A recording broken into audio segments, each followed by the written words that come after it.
A father regretted buying his daughter's new automobile after seeing a message inside. A child can finally receive a driver's license when they become 16 years old. Because of this, many fortunate children frequently get a vehicle on their 16th birthday. Count Jada Duke among the children.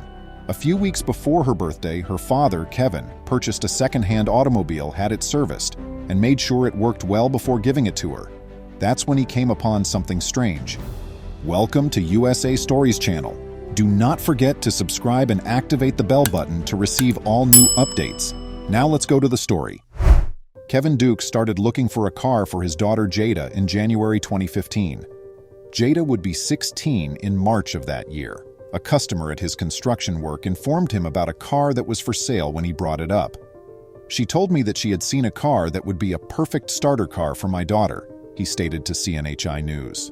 The vehicle under consideration was a silver used Ford Fusion. Duke drove the automobile and commented, "It was a good car, but the brakes squeak a little bit." A few days later, he purchased the vehicle and brought it home for minor repairs to ensure his daughter would be safe in it. Even after going over the entire car at least 5 times, he felt the need to double-check. He eventually discovered something he had missed in the upper glove box. Kevin Duke unlatched the upper section for the 6th time. "I noticed the cover on the bottom was removable," he said. "I thought it might be dirty, so I popped the cover loose, and when I did, I saw the corner of the envelope." Duke opened the package in the car out of curiosity. "I sat right there and read it and bawled like a baby," he remembered. New car owner was the recipient of the mail, which also said, "Important info inside." Duke was taken aback upon opening the letter to see what was inside, even though he had probably assumed it included information on any maintenance issues he should be aware of about the vehicle. The handwritten letter inside the mail revealed the car's colorful history. Duke could not believe what he was reading as he carefully read the letter. "I have a lot of personal memories associated with this automobile. Everything in my home has vanished. All I had left to touch was this automobile," the letter stated. When it comes to used cars, most people are usually only thinking about how long they will own it for. Duke, however, gained a genuine insight into the life that his daughter's automobile had before he purchased it, as he read the letter to the end. As you're about to discover, the automobile had a previous life and even a name. "My family loaded this automobile up with affection and other gooey stuff. We listened to country and 80s music, pulled down our windows, and went on 2 road excursions. In the back seat, I've changed more diapers than I can remember." The message said, "There's probably a crayon or a sucker stick concealed someplace that belongs to my baby."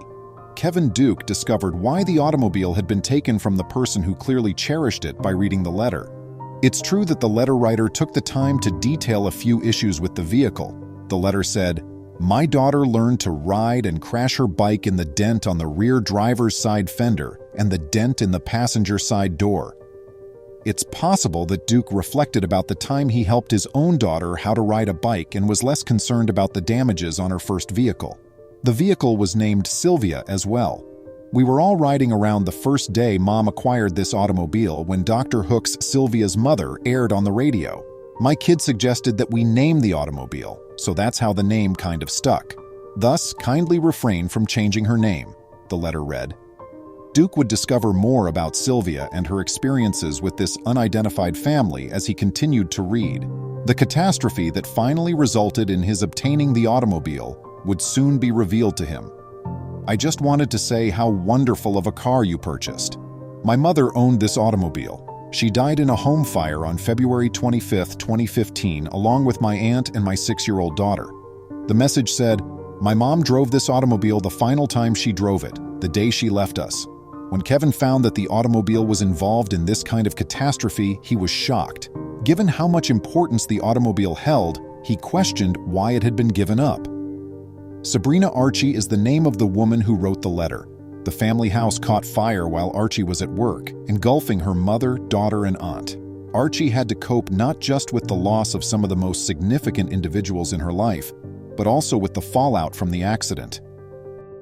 Archie, who was unexpectedly without a place to live, also had to take care of her second daughter, who had not been home when the fire happened. Archie's mother's vehicle and the backpack her late daughter had placed inside it were all that remained of her after the fire. The automobile was nonetheless repossessed in spite of what had transpired. The car's insurance did not pay for it because of a mistake in the paperwork. "It's very upsetting that I've lost my family, my home, and now I'm losing this last link I have with my mom and child through no fault of my own," said Archie. As you'll soon discover, Archie wasn't resentful, but she did have a request. Archie was left with a myriad of financial obligations to handle on her alone, even though her community rallied to assist with burial expenses. The car's financing company did all in their power to assist Archie, but ultimately, they had to take the vehicle away from her. Archie gave the car one more look to see if anything was left behind before it was taken up. She found a thin imprint of a kid's shoe on the dashboard where her late daughter used to sit while examining the vehicle. She instantly started crying and was overcome with memories the minute she saw it. Archie was inspired to write the letter at that point to whoever ended up becoming the new owner of her mother's Ford Fusion. She had no idea that the automobile wouldn't travel that far. Archie didn't feel bitter against the new owner of her mother's automobile even though she was forced to give it up against her will. She explained, saying, "I don't hate you. I'm hoping it's the finest vehicle you've ever had. I hope it continues for another 100 years. I hope there are kids, toys, and other miscellaneous items in the back seat." Archie did offer a request at the conclusion of the letter. You'll see in a moment that even though she wasn't resentful, she still wanted the automobile back. "Life happened in this car," she went on. "We experienced adventure, love, and joy in this automobile. Now that you own it, please keep in mind that this is a memory, not simply an automobile. The final remnant of my family is this automobile, with all its peculiarities. Treat it with kindness." It was difficult for Archie to let go of the automobile that held so many memories of her family, but things would soon come full circle. Archie really hoped the new owner would appreciate the automobile as much as her family had, even though she was sad to part with it. She even offered this unique recommendation: listen to a country song. The song Big Green Tractor was my daughter's all-time favorite, or Free Bird by Lynyrd Skynyrd. We loved that song so much, I played it at their funerals. She genuinely wanted the new owner of the automobile to understand how significant it was. Archie was aware that Sylvia might not even spend a lot of time with her new owner. She also said in the letter, "Please try to reach me if you ever want to sell Sylvia. I can't afford to buy it right now because I recently paid for 3 funerals, but maybe later on if you realize she's just not the right person for you, my financial position will be better." Duke was conflicted about the automobile he had just purchased for his daughter after reading that passage. He made the decision to get in touch and get Archie's approval. Archie was from Greenup, Kentucky, while Kevin Duke resided in Flatwoods, about 15 minutes away. Duke was so overcome with emotion after reading the letter that he felt compelled to track down Archie and inform her that her mother's Ford was now in capable hands. Fortunately, it wasn't too difficult to locate Archie. Duke was so affected that he requested whether he may post her message on Facebook. Things truly started to change at that point. The devastating letter was swiftly published on Facebook by Duke and gained widespread attention, particularly after being shared by the Love What Matters group. 19,000 replies were left on the post by users from as far away as Australia. A lot of people were moved by Sabrina Archie's tale and thought Duke ought to give her back the automobile. At that point, a citizen read the narrative and made the decision to act independently. For them, telling the narrative was insufficient.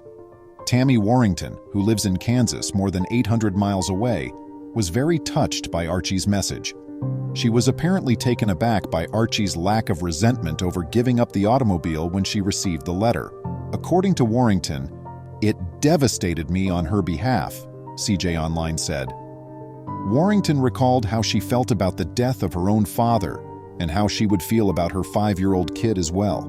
She recalled thinking that Archie should return her automobile, and in the end, they managed to sort things out.